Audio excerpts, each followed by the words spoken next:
আমি সোমা সরকার। আমার রোজকার স্কিন কেয়ারের কিছু অংশ আপনার দেখাচ্ছি। প্রথমে আমি টিপটা খুলে রাখলাম। তারপরে এটা হচ্ছে মাইসেলার ওয়াটার ল্যাকমির। এটা দিয়ে আমি মুখটা একটু পরিষ্কার করে নিলাম।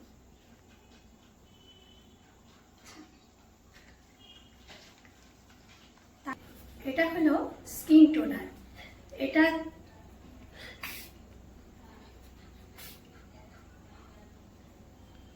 এটা দিয়ে আমি একটুখানি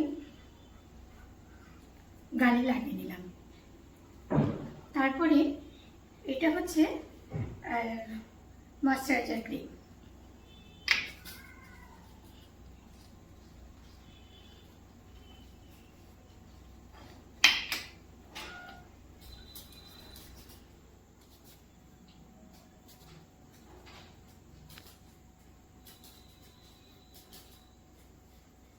সবশেষে ঠোঁটে এটা